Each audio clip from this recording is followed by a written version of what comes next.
Đánh nữa cái tung một chỗ nữa.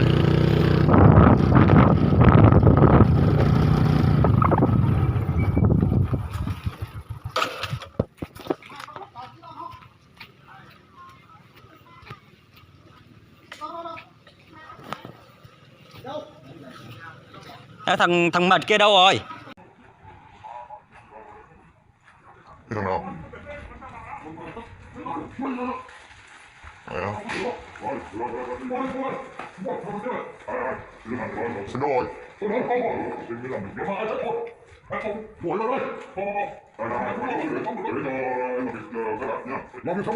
Thằng xin đó.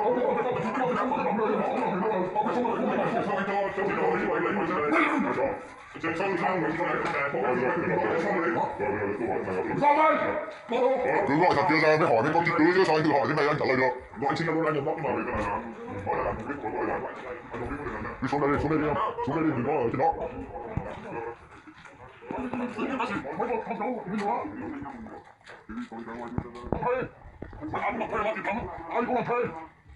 Thằng chó đi đâu rồi?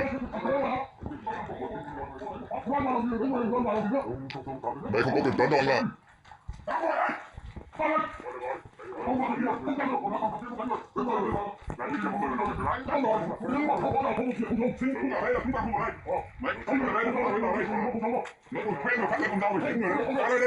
Sao mày có thể sống được không?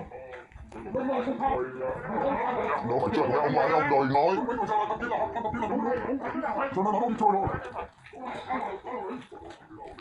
Lãnh đạo cầm lồn đấy, đánh người mà lãnh đạo. Lãnh đạo sao không đi quản lý cho nó chắc vào.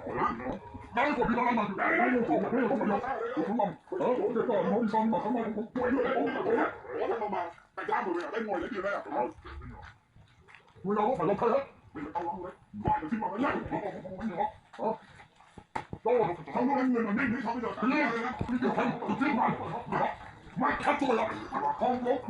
Tôi không mà sao? Ôi giời, có sao anh em không có được đâu. Thế là dính vào phải cho con Đánh mà nó còn chạy đi à? Con lượt ra đi gọi sang đây. Thì gọi ông ấy phải giải thích như thế nào chứ? Không cho ra người ta đấy. Không có cần nói thì cứ gọi sang đây để giải thích đi.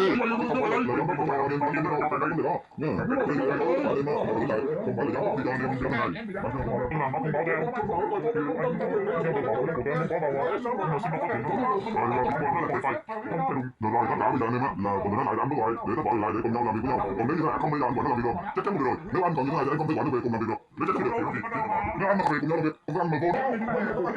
Hay là mọi người phải đây ngồi đấy kìa. Rồi đó là nếu trường hợp nếu mà tăng quá mà phải một tấm rồi.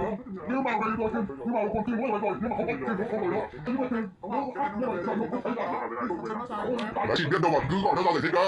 Rồi giỏi cứng đấy. Biết cái gì đâu mà nói. đánh một mặt đi một cái nữa rồi là ông kia không biết Thì gọi đi. gọi mọi người vừa nãy là đấy là bây giờ nó chéo lên có tất cả lên rồi nó lên vừa nữa không uống Thế nên mà còn thuê thằng người đánh người ra đi làm. Không ngu lắm chứ.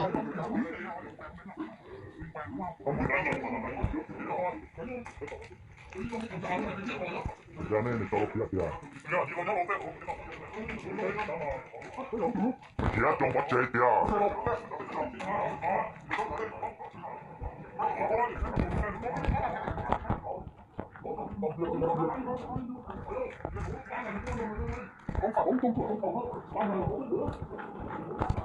Thuê người đi làm mà thuê những người đánh nhau đủ mẹ. Kinh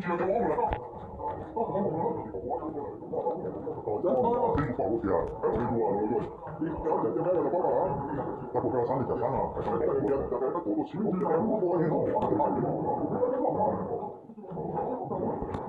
lấy thì tôi cho ba thì có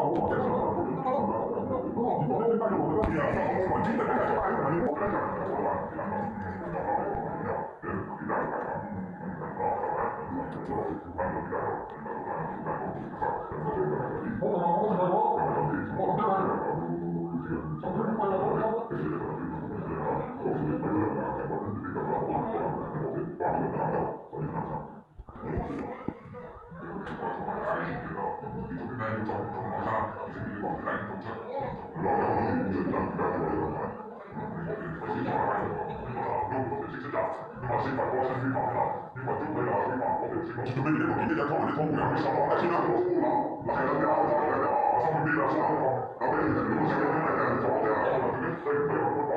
你要講啊，你嚟擺啊，你講冇俾佢完啦，我收錢，咁你嚟啦，佢哋收錢，嗱我收錢收萬咯，收我閪邊啦，我閪收錢揾我俾啦，俾，嗱閪我閪見到邊啦，閪閪我閪就得咯，我先話啲閪咯，閪我借收我嘅，我嘅係查先。係咪？我查下邊個閪嗰度，邊個係幫查？你話閪嗰度，你又咁翻嚟，放兩年，你放人嚟，不如啊，嗱啲喎，你話啲翻閪嗰度，你話如果話啲會翻嘅，你話翻閪啲，嗱啲翻嗰啲話，我後面我嗰邊啊，都係查，我嗰度要幫你記住俾嗰啲，俾嗰啲我先講先話，如果唔幫到，邊個幫到，邊個查唔到嘅？如果後面幫到邊個就講緊，你做工邊個邊個做，邊個好㗎，我幫到邊個咯，我工邊邊個。呢個我先講，呢個我講咗俾佢用。咁你講我先講咗，六點鐘我可以同佢嚟，佢哋呢個咁啊，